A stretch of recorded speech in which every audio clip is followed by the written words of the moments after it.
ஓம் சாந்தி 30/5/2024 சக்கார முரளியின் சாரம். இனிமையான குழந்தைகளே, உங்களுக்கு முதலாவதாக நமக்கு படிப்பிப்பவர் சுயம் சாந்தி கடல், சுகக்கடலாகிய தந்தை என்ற இந்த நம்பிக்கை இருக்க வேண்டும். எந்த மனிதரும் யாருக்கும் சுகம் சாந்தியை கொடுக்க முடியாது. கேள்வி: அனைத்தையும் விட உயர்ந்த குறிக்கோள் எது? அந்த குறிக்கோளை அடைவதற்கான முயற்சி என்ன? எல்லாத்தை விட உயர்வான குறிக்கோள் எது? அந்த குறிக்கோளை அடைவதற்கான முயற்சி என்ன? இதுக்கு அழகான பதில் பாபா கொடுத்திருக்காரு. பதில்: ஒரு பாபாவின் நினைவு உறுதியாகிவிட வேண்டும். புத்தி வேறு எந்த பக்கமும் செல்லக்கூடாது. இதுதான் உயர்ந்த குறிக்கோளாகும். இதற்காக ஆத்ம அபிமானியாவதற்கான முயற்சி செய்ய வேண்டும். நீங்கள் ஆத்ம அபிமானியாகிவிடும்போது அனைத்து விகார எண்ணங்களும் முடிந்து போய்விடும். புத்தி அலைவது நின்றுவிடும். தேகத்தின் பக்கம் முற்றிலும் பார்வை போகாது. இதுவே குறிக்கோளாகும். இதனை அடைவதற்காக ஆத்ம அபிமானி ஆகுங்கள். ஓம் சாந்தி. இன்றைய நாளை சத்குருவார் என்று சொல்கிறோம். குருவார் என்று சொல்வது தவறாகும். இது சத்குருவாராகும். குருக்கள் நிறைய பேர் இருக்கின்றனர். சத்குரு ஒரே ஒருவர்தான் ஆவார். குரு மற்றும் சத்குரு என்பதில் வித்தியாசம் இருக்கிறது. இதை குழந்தைகளாகிய நீங்கள் புரிந்துள்ளீர்கள்.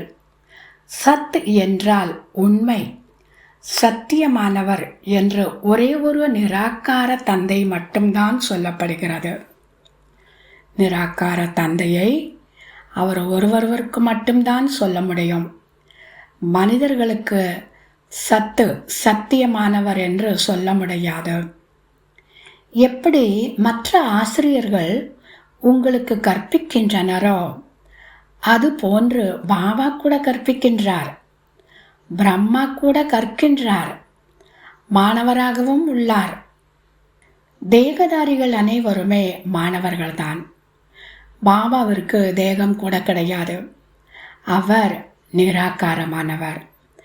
அவர்தான் கற்றுத்தருகின்றார். மற்ற மாணவர்கள் படிப்பதை போன்று நீங்களும் படிக்கின்றீர்கள். இதில் உழைப்பிற்கான விஷயமே கிடையாது. நிறைய பேருக்கு முழுமையான நம்பிக்கை இருக்கிறது. சிலருக்கு பாதி நம்பிக்கை இருக்கிறது. சிலருக்கு 100%, சிலருக்கோ 10% தான் நம்பிக்கை இருக்கிறது. இப்போது பகவான் ஸ்ரீமத் கொடுக்கின்றார். குழந்தைகளே, என்னை நினைவு செய்யுங்கள். இது பாபாவின் பெரிய கட்டளையாகும். நம்பிக்கை ஏற்பட்டால்தான் அந்த கட்டளைப்படி நடப்போம் அல்லவா? ஆகவே முதல்ல நம்பிக்கை வர வேண்டும்.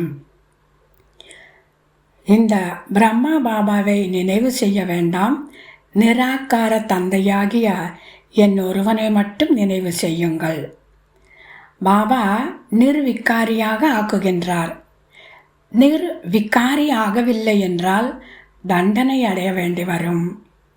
ஆத்மா தூய்மையாகாமல் மேலே செல்ல முடியாது.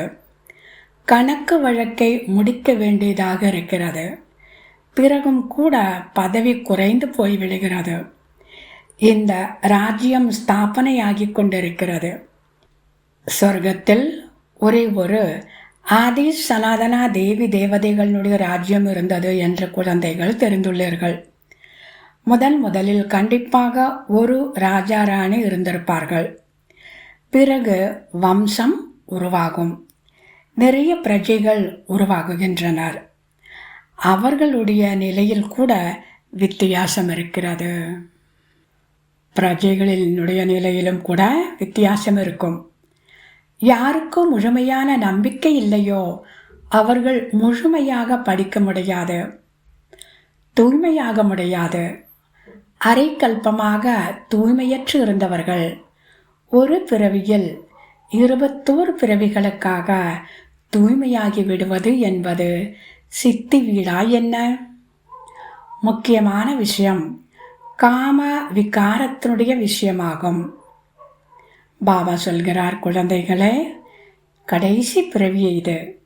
இந்த கடைசி பிறவியில் ஆத்ம அபிமானியாக ஆகும்போது கஷ்டமாக அனுபவமாகிறது.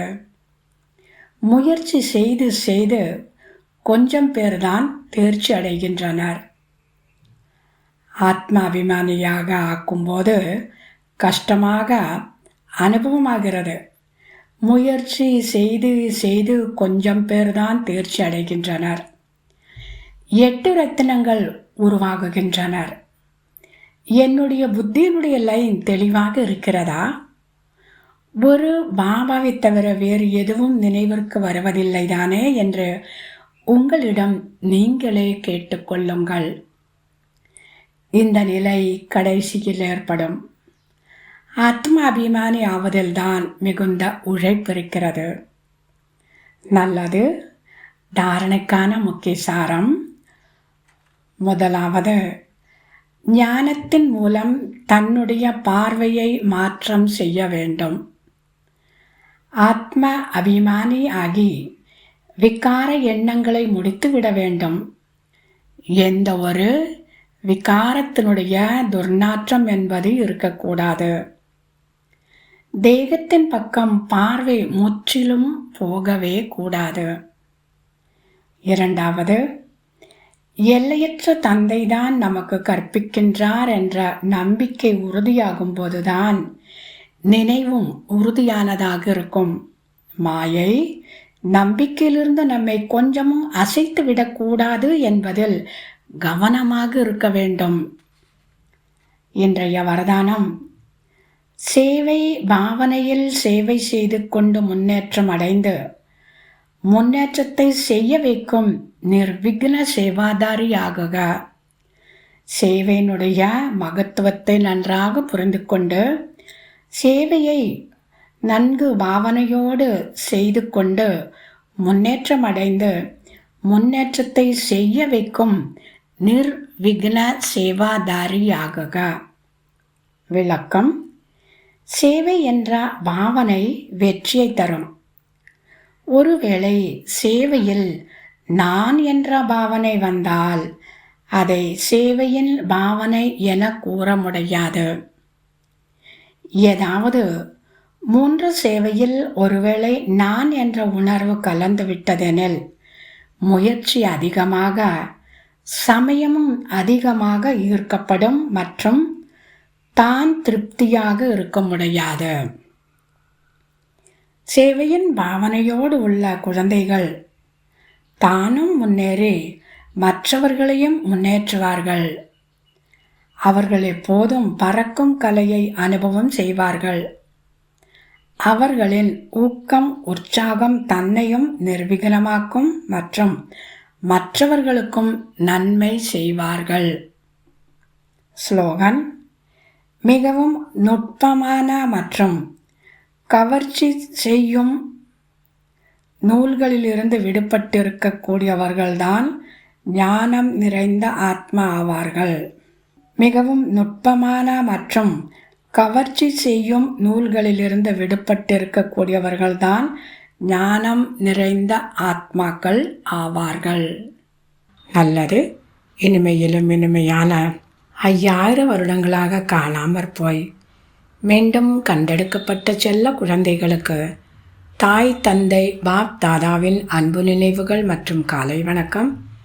ஆன்மீக குழந்தைகளுக்கு ஆன்மீக தந்தையின் நமஸ்காரம். ஆன்மீக தந்தைக்கு ஆன்மீக குழந்தைகளின் நமஸ்காரம். ஓம் சாந்தி.